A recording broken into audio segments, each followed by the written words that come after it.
Je suis allé 3 ans au cours classique. Oui. Et bon, au bout de 3 ans, je me suis posé la question qu'est-ce que j'allais faire avec, Avec avec la ça. vie. Ouais. Alors, j'ai décidé de laisser le classique pour aller surtout dans la technique. Alors, moi, je suis de métier, là, je suis électricien à la STM. Mais avant d'être électricien à la STM, j'ai travaillé dans les mines de fer pour l'Air Nord dans le Labrador. Et là, j'ai commencé à être déjà délégué syndical pour un syndicat qu'on appelle encore les métallos aujourd'hui. Parce que toute la question des conditions de travail, on est dans les mines, toute la question des conditions de travail me préoccupait. Alors, j'ai décidé de militer au sein du syndicat là-bas, là. Et par la suite, je suis venu à la STM et là, véritablement, j'ai commencé à militer syndicalement, comme délégué, comme euh, représentant un peu plus sérieux. Oui. Et finalement, en 73, je suis devenu président de mon syndicat. Moi, j'ai travaillé premièrement à Hydro-Québec Oui. et je suis en venant à Montréal. J'ai travaillé pour la STM. J'ai eu les périodes en 74, il y a eu l'inflation, les salaires qui ne suivaient pas l'inflation et les batailles. Je suis impliqué beaucoup à ce niveau-là. Je me suis impliqué à la défense des travailleurs accidentés aussi. J'ai été directeur, j'ai été secrétaire du syndicat, j'ai été président du syndicat. Le fonds de pension a fait faillite.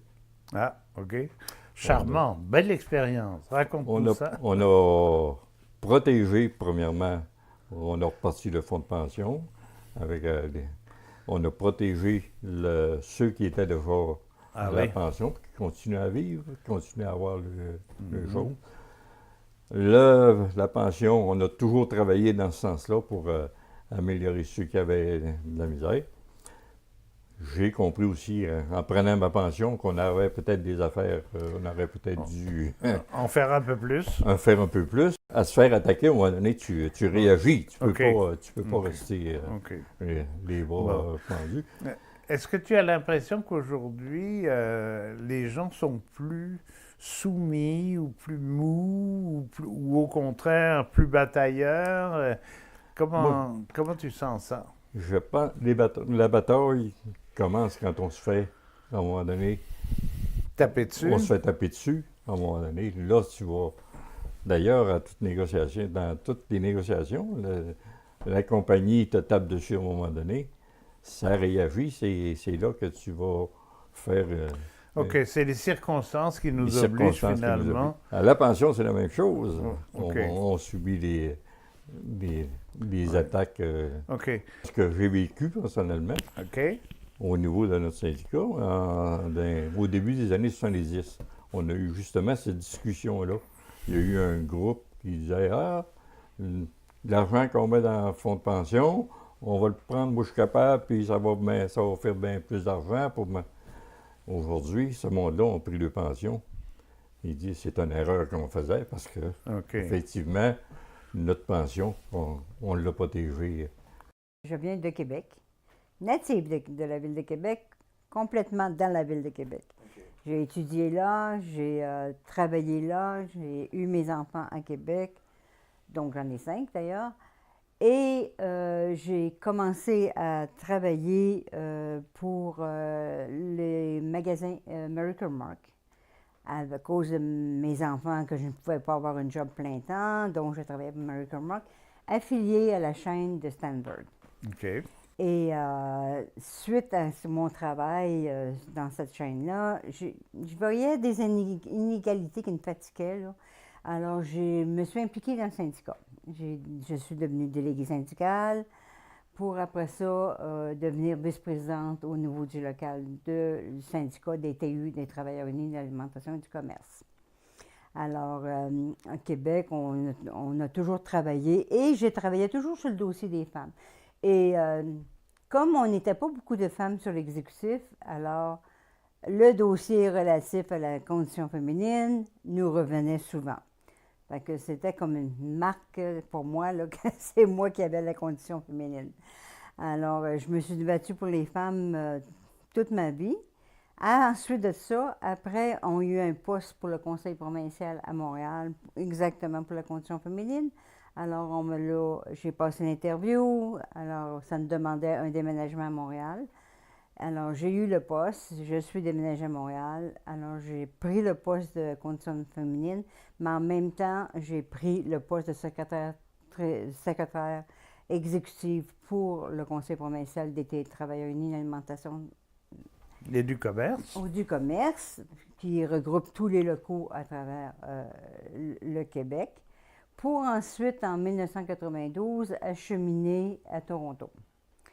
Donc, j'ai travaillé pour le Bureau national pour devenir représentante internationale. Puis, représentante internationale, ça regroupait tout le Canada, mais nous sommes payés par les États-Unis, la grosse chaîne, et ils m'ont donné 3 portfolios. J'avais celui des femmes, naturellement, qui m'a jamais lâché dans ma vie, les droits de la personne et la politique. Alors, c'était mes 3 portfolios. Ça m'a amené à siéger au niveau du Congrès du travail du Canada comme exécutive. J'étais là pendant 24 ans. Alors, j'ai milité pendant 30 ans.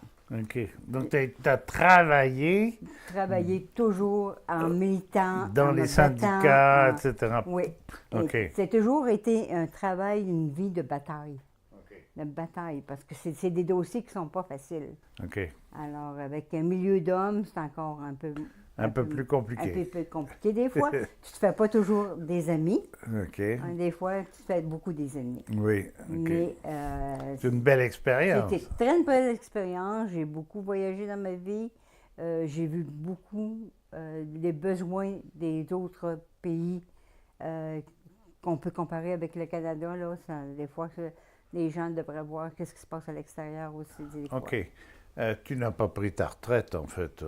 Oui, On n'en parle pas. J'ai pris ma retraite. J'ai pris, comme on dit, une retraite, mais c'est comme j'ai recommencé à travailler. C'est ça. En 2008, j'ai pris ma retraite de mon employeur. Disons ça comme ça, c'est de mon employeur, des TUAC. J'ai pris ma retraite pour commencer 1 an après, ou même 6 mois après.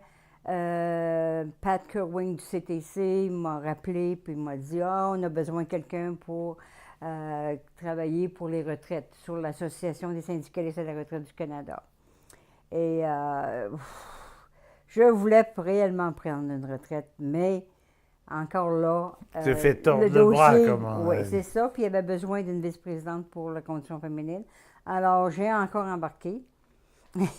Et puis là, dernièrement, ça fait 2 ans là, deuxième mandat que je suis là. Et en même temps, bien, au Québec, je fais le suivi avec Ottawa. Au niveau des retraites, naturellement, c'est très important. Au niveau de nos dossiers de médicaments, au niveau de nos dossiers de nos pensions, qu'est-ce qui se passe avec ça? Alors, j'ai tout embarqué avec Québec. Moi, j'étais un petit gars de Montréal. Je suis né sur l'île de Montréal. Moi, je mélange tout le temps ce coin-là, dans le coin de Verdun, OK. dans ce coin-là. Et on a déménagé. Mon père, j'avais 6 ans à l'époque, à Pointe-aux-Trembles. Donc, je suis un petit gars de Pointe-aux-Trembles, du bout de l'île. Donc, j'ai passé mon enfance au complet jusqu'à ce que je me marie à 25 ans. Ça, c'est d'où je viens. Maintenant, qu'est-ce que je faisais? Moi, j'étais mécanicien pour la STM, la Société de transport de Montréal. J'ai commencé en 1976. Après la grève, il y a eu des grèves qui se sont faites pour l'indexation, etc. Donc, moi, j'ai commencé à cette période-là. Et en 83, j'ai été congédié pendant 9 mois pour activité syndicale. Oh! Donc, j'ai été comme directeur syndical. Ça, c'est une des fonctions qu'on a là-bas. Et suite à l'employeur qui passait son temps, disons, en québécois qui passait son temps à écœurer tout le monde. Tu n'étais jamais assez vite dans des jobs qu'on faisait. Je veux dire, on réparait des directions d'autobus, etc. Donc, moi, j'ai tout le temps dit, mon métier est très, très important tant qu'à moi pour que ça soit bien fait. L'employeur, tout ce qu'il désirait, lui, c'est que l'autobus tombe sur le chemin, puis that's it. Sauf que si l'autobus sort puis il revient une semaine après, c'était pas payant. Là. Mais lui, eux autres, c'est pas ça qu'ils voient, c'est le volume. Ils veulent avoir du volume. Je pense que c'est pas mal à peu près égal. Ça doit être à peu près partout pareil comme ça.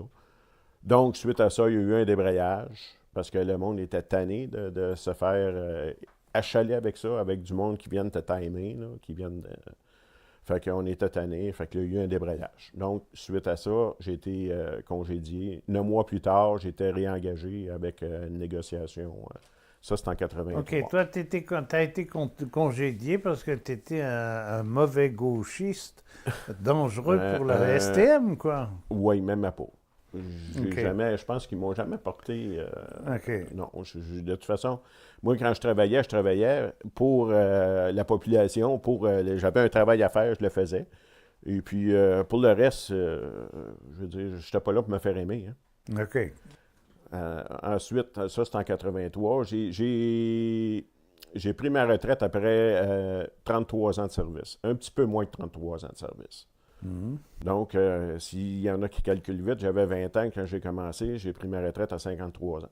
J'ai commencé comme étudiant à la Ville de Montréal à 17 ans. Je suis rentré comme permanent à la Ville à 19 ans. Et j'ai racheté le temps que j'ai fait comme étudiant. Ça me donnait 1 an et quelques mois de plus. Alors, à 48 ans, j'avais déjà mon 30 ans de service de fait et 3 mois. Puis, la Ville a offert à l'année où j'ai pris ma retraite un programme de départ volontaire Ah oui. qui n'est pas revenu, qui était offert à ma catégorie d'employés. Alors, comme on dit en latin, take the money and run. J'ai pris ma retraite avec un petit montant. Puis, je suis resté actif au syndicat jusque pendant 1 an à peu près. Alors, je suis parti en 1995, j'ai quitté le syndicat en 1996. J'ai jamais autant travaillé que quand j'étais au syndicat, Bon. mais j'y prenais un plaisir immense. Alors qu'à la Ville, on travaillait sous pression, aucune initiative, aucun droit à dire sur nos conditions de travail, sur la façon, les idées qu'on pouvait avoir.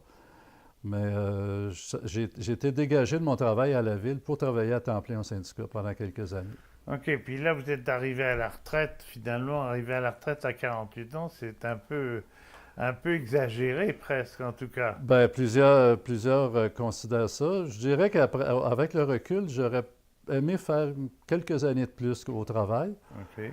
Mais à ce moment-là, je dirais que l'atmosphère à la Ville, puis je pense que ça n'a pas tellement changé. Quand les gens arrivaient à 30 ans, parce qu'à 30 ans, ça avait été modifié en 83. À 30 ans, les gens obtiennent 75 de la moyenne de leurs 3 meilleures années. À 32 ans, c'est 80 %. Mais là, après ça, ça ne monte plus. Alors, les gens n'avaient pas intérêt à rester. Là, beaucoup de cols blancs n'étaient pas très heureux dans leurs emplois. Alors, quand tu arrivais à 30 ans, ça quittait, ça se bousculait d'importe pour sortir. À l'époque, les retraités payaient 1 $ par mois pour adhérer, être membre du syndicat à titre de retraité pour adhérer au Fonds de secours mais les accidents. Les cols bleus avaient leur propre association, les contremaîtres, les ingénieurs, les professionnels. Alors, je me suis dit, pourquoi qu'on n'aurait pas notre propre association pour s'occuper de nos affaires à nous? Alors, pendant 1 an, j'ai travaillé avec d'autres cols blancs retraités à la mise sur pied d'un groupement qui s'appelle les retraités du Code 29, qui existe toujours maintenant, qui avait pour but de défendre les intérêts des retraités cols blancs auprès du syndicat, auprès de l'ex-employeur, et de faire valoir leurs droits. Et je pense qu'il y a une grande fierté des retraités plus âgés, si on veut, là, qui ont connu ces grèves. Ils demeurent très fiers de leur passé. Et évidemment, bien, comme j'ai été aussi à la direction de l'RTM, il faut essayer d'être un peu à la hauteur des aspirations de ces travailleurs-là.